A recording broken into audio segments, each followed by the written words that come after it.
Hyderabad national law യൂണിവേഴ്സിറ്റിയിലെ ബിരുദദാന ചടങ്ങിൽ മുഖ്യാതിഥിയായ ചീഫ് ജസ്റ്റിസ് സൂര്യകാന്തിനെ ക്ഷണിക്കുന്നതിനെതിരെ വിദ്യാർത്ഥികൾ രംഗത്ത്.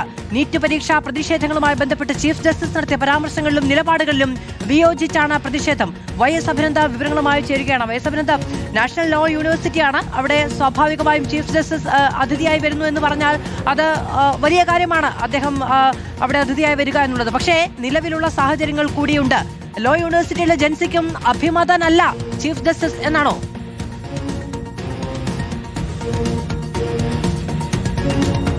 മധു, അങ്ങനെ തന്നെയാണ്. ലോ യൂണിവേഴ്സിറ്റിയിലെ ജൻസിയും പ്രതിഷേധം രേഖപ്പെടുത്തുകയാണ്. National Academy of Legal Studies and Research University ഹൈദരാബാദിലെ വിദ്യാർത്ഥികളാണ് ഇപ്പോൾ പ്രതിഷേധവുമായി രംഗത്തെത്തിയിരിക്കുന്നത്. 2026 ബിരുദദാന ചടങ്ങിൽ സാധാരണയായി അതിഥിയായി വരേണ്ടത് ചീഫ് ജസ്റ്റിസായ സൂര്യകാന്താണ്. കഴിഞ്ഞ വർഷങ്ങളിലെല്ലാം ബിരുദദാന ചടങ്ങിൽ സുപ്രീം കോടതി ചീഫ് ജസ്റ്റിസ് തന്നെയാണ് അതിഥിയായി അവിടെ എത്തുകയും ബിരുദദാന ചടങ്ങുകൾ അത് പങ്കെടുക്കുകയും ചെയ്ത് അധ്യക്ഷനാവുകയും ചെയ്യുന്ന അദ്ദേഹം തന്നെയാണ്. പക്ഷേ ഇത്തവണ സൂര്യകാന്ത് അങ്ങോട്ടേക്ക് ആ ചടങ്ങിന് എത്തണ്ട എന്നാണ് ഇപ്പോൾ വിദ്യാർത്ഥികൾ കത്ത് രൂപേണ അറിയിച്ചിരിക്കുന്നത്. പ്രതിഷേധവുമായി എത്തുകയും ചെയ്തിട്ടുണ്ട്. വൈസ് ചാൻസലർക്കും അധ്യാപകർക്കും രജിസ്ട്രാർക്കും യൂണിവേഴ്സിറ്റി അധികൃതർക്കും പരാതി നൽകിയിരിക്കുകയാണ്. എന്നാണ് ഈ തീയതി എന്ന് ഇതുവരെയും സർവകലാശാല പ്രഖ്യാപിച്ചിട്ടില്ല. പക്ഷേ അതിഥിയായി സൂര്യകാന്ത് എത്തുന്നതിനോടുള്ള വിയോജിപ്പ് കൂടി വിദ്യാർത്ഥികൾ പ്രകടിപ്പിക്കുകയാണ്.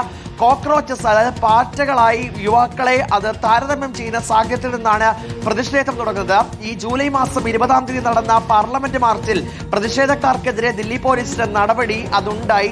അത് കോടതിക്ക് മുന്നിലേക്ക് വന്നപ്പോൾ അത് കാണാൻ സമയമില്ല എന്നൊക്കെ രീതിയിലുള്ള പെരുമാറ്റം സുപ്രീം കോടതി ചീഫ് ജസ്റ്റിസിന്റെ ഭാഗത്തു നിന്നും ഉണ്ടായി. അങ്ങനെയുള്ള ഒരു ചീഫ് ജസ്റ്റിസ് തങ്ങൾക്ക് നൽകുവാൻ വേണ്ടി ബിരുദദാനത്തിനായി അവിടേക്ക് എത്തണ്ട, ആ ചടങ്ങിന് എത്തണ്ട എന്ന് പറയുകയാണ് വിദ്യാർത്ഥികൾ. ഇത് ചൂണ്ടിക്കാട്ടിയ ഒരു കത്ത് കൂടി ഇപ്പോൾ യൂണിവേഴ്സിറ്റി അധികൃതർക്ക് നൽകിയിരിക്കുകയാണ്. ഹൈദരാബാദ് നാഷണൽ ലോ യൂണിവേഴ്സിറ്റിയിലെ ബിരുദദാന ചടങ്ങിൽ മുഖ്യാതിഥിയായ ചീഫ് ജസ്റ്റിസ് വരേണ്ടതില്ല, അതിൽ വിയോജിപ്പ് അറിയിക്കുകയാണ് അവിടുത്തെ വിദ്യാർത്ഥികൾ അടക്കമുള്ളവർ. ഇനി എങ്ങോട്ടാണ് തീരുമാനം? വിദ്യാർത്ഥികൾക്ക് അനുകൂലമായാണോ അതോ അധ്യാപകർ തീരുമാനിക്കുന്നതിനനുസരിച്ചാണോ മുന്നോട്ട് പോകുക എന്നത് വ്യക്തമാകേണ്ടതുണ്ട്.